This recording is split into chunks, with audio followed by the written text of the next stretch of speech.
You know, I want you guys to keep in mind all of the progressive figures in the online left who called Joe Biden, the current incumbent, who obviously the incumbent party is what was running against Trump, Genocide Joe, or just kept on attacking him virulently. I want you guys to keep in mind everyone like Hassan who attacked Biden and the Democrats over the last 4 years, especially during this last election year. I want you to keep their names and what they said and how much they motivated their progressive audiences away from voting Dem this election as I read this story.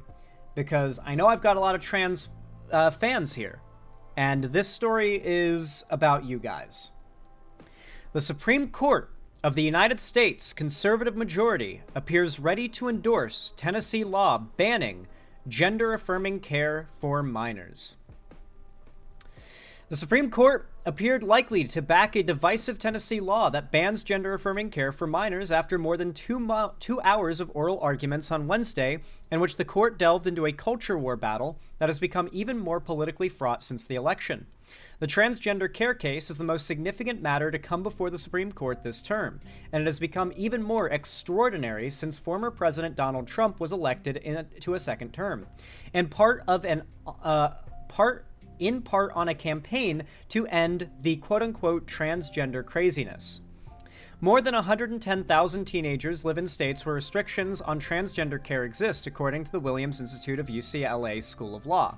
Here are some key takeaways from Wednesday's historic arguments. Roberts and Kavanaugh wary of court's second-guessing legislators. On multiple occasions, Chief Justice John Roberts and Justice Brett Kavanaugh, two of the court's most important votes, suggested that the issue of gender-affirming medical treatments for minors should be left to legislature to decide and that the courts shouldn't play a role.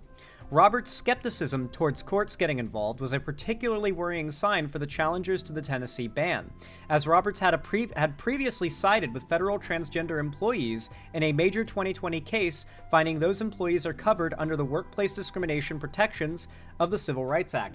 This means that even the more moderates on the Supreme Court are saying, let the states decide whether or not gender-affirming care is banned. We're not going to rule on it. We're not going to decide. Alito and other conservatives focus on detransitioners.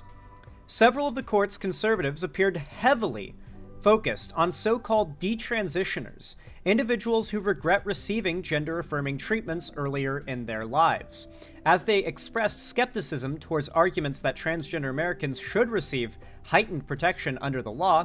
Justice Samuel Alito, in particular, was interested in the question of whether transgender status is immutable. Historically, the court has considered immutability to be a key aspect of the characteristics of a group deserving of more protection. So they're going to argue that because detransitioners exist, that being trans is not an immutable trait, and thus you can't be bigoted towards trans people. Kavanaugh worried about girls' sports. We're getting this. It's all culture war shit. All the stuff the right has the most cultural support on, too. Like, the vast majority of Americans are opposed to trans people participating in sports, period. Like, not even just participating in the sport of the gender they were assigned at birth. No, the American people at large do not believe trans people should be allowed to partake in sports. At all. It's why the right focuses on that particular topic so much, is it's one of the biggest points in which the American people disagree with trans validity and trans rights. It's like the most strong wedge issue for anti-trans folks. Kavanaugh worried about girls' sports. Kavanaugh repeatedly raised concerns about the impact the court's decision may have on girls' sports, an issue that has already worked its way up the Supreme Court in several cases. Quote, if you prevail here, Kavanaugh pressed U.S. Solicitor General Elizabeth Prelogar, what would that mean for women's and girls' sports in particular? It was notable that Kavanaugh was raising that question. The Trump nominee has discussed his efforts coaching basketball for his daughter's team, one of which even came to his confirmation hearing in 2018. Gorsuch, a key vote in transgender case, remains silent. One of the most notable twists in the hours of speaking was a conservative justice who decided to say nothing at all, Neil Gorsuch. Gorsuch is considered a key vote in the case because he wrote the majority opinion on an unexpected decision 4 years ago in Bostock v. Clayton County that protected transgender employees from discrimination in the workplace. He was cheered by surprised LGBTQ plus advocates on the left and roundly criticized by conservatives, including several of his own colleagues at this bench. So Gorsuch, one of the few to actually, despite being a Republican, fight for the rights of trans people, is staying silent on this. It really does seem like, I'm sorry trans people in my audience if you're American, but like, things are about to get a lot worse. I'm not doomering here, I'm just being very real with you guys. Move to blue states if you're not already in one. Because it's very clear here, the Supreme Court has decided that whether or not you get to have rights is up to your state. The higher courts will not help you. The federal government most certainly will not help you. If you are LGBTQ+ and you live in a red state, you are fully unprotected, and only you can protect yourself. And it's going to be the government that comes after you. So if you think you can protect yourself from a federal and state government that want you dead, then I wish you luck. Good luck, but I recommend you move to a blue state, deep into a collection of blue states, ideally. It blows my mind that these people scream about small government but are fine with the government deciding who we are. They don't believe any of the things they say they believe. They say they're against war, but they say that Zelensky is the one stoking war with Russia as Putin invades. These are not people who have any desire to adhere to truth, okay? Not a bit.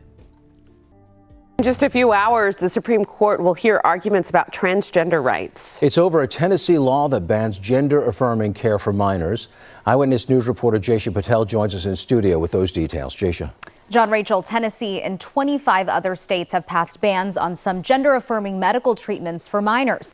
The Supreme Court is asked to decide whether those bans are constitutional. The court will consider whether the Tennessee law that bars things like puberty blockers and hormone therapy for transgender minors discriminates on the basis of sex. Some medical organizations have endorsed the use of puberty blockers, hormone therapy, and in some cases surgeries, but other medical groups and conservative lawmakers say these treatments are inappropriate and dangerous. LGBTQ advocates. It's just one of those situations where it's like,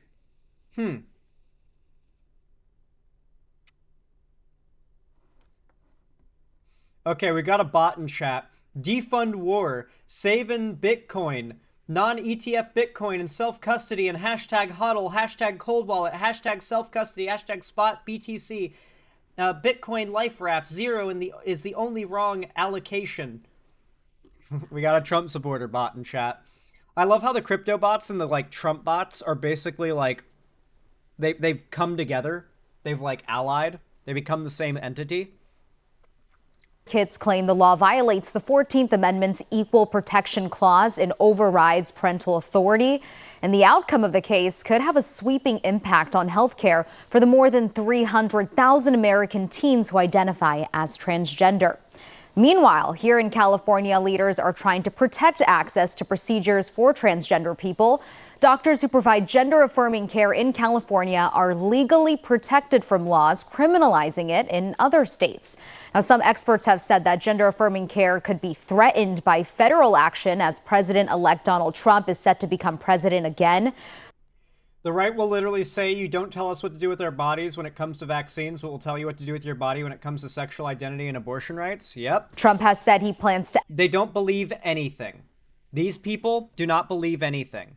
They're sheep. They're part of a cult. These are cult members, okay? Like, they're no different than the people who drank the Kool-Aid and died in that fucking field.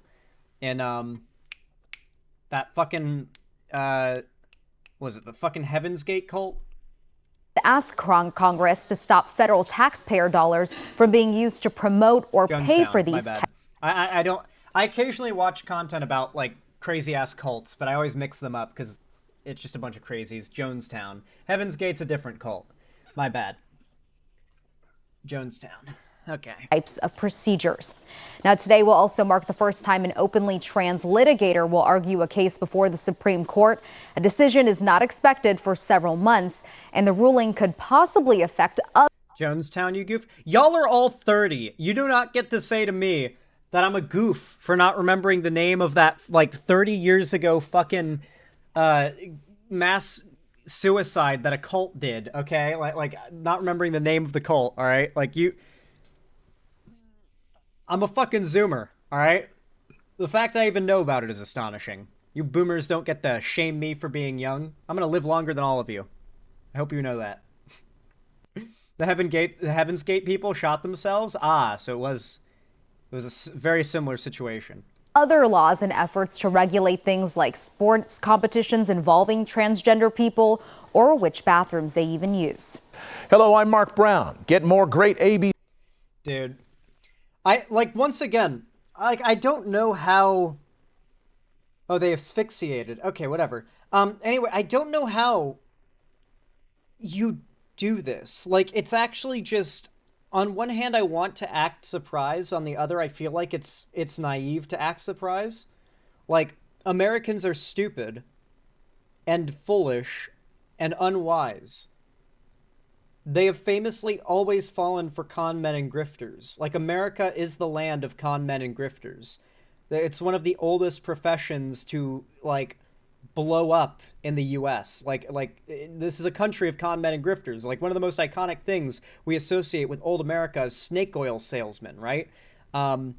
This is a country of con men and grifters, and I guess that's really that's the point of it, really. That's just, Trump is the best con man grifter in a country that has always rallied behind and supported con men and grifters. Americans are still falling for the old Nigerian prince scams. Well, to be fair, the reason why the old Nigerian prince scam is still a thing is because if you fall for it, then if you respond to the email of someone claiming to be a Nigerian prince that needs like 100K so they can unfreeze their bank account and give you $1 million, then you're gonna fall for the whole scam. So they keep doing that because it casts a net that will only catch people that are going to be full-on, like, good marks, right? So yeah, I think that's probably the big reason. I don't know. I think at the end of the day, it's just that, like, these people will support this while saying that they're against fundamentally what this is because they're sheep and they support grifters and they're just not smart. They're just not smart people. Americans are stupid, and I'm not sorry for saying it. And I feel like this is part of the, what helps the right win so much is that they're always like, you're so smart. You're such smart people. You know everything. You know that we're right. You know that we're right. You already know. Just this constant reassuring that they know everything they need to. They're already smart and they're perfect little snowflakes that don't need to educate or inform themselves. Which obviously is what people would rather believe than you're being stupid and supporting something against your own best interests, you idiot. Do some research. No one wants to believe the latter is true. Everyone wants to believe the former is the case, the convenient lies. Anyway. Never let the right claim they're anti-big government or anti-freedom, because that's what they are here. They are cracking down on medical treatments for minors that the medical and scientific community overwhelmingly agree upon, unanimously, are good, only because they have a political disagreement with it because they find it icky. And they make a lot of money off of virtue signaling how opposed to trans people they are, because most Americans find trans people a little icky. It's like, come on. Listen to doctors, maybe. Maybe the doctors actually know what they're talking about. Maybe the scientists in the medical institutions, maybe they actually get it, and they're smarter than the billionaire real estate investor who made all of his money originally through getting money from his dad, who is also rich. I think the scientists and doctors know better. Anyway, guys, if you enjoyed this segment, please consider leaving a like and a comment. It is the best way to support my content, the channel, and all my stuff, whether you're watching this live or after the fact when it goes out on YouTube as its own thing. And of course, consider following my social medias, linked down below in the description if you haven't already. Subscribe, ring the bell icon, turn on all notifications.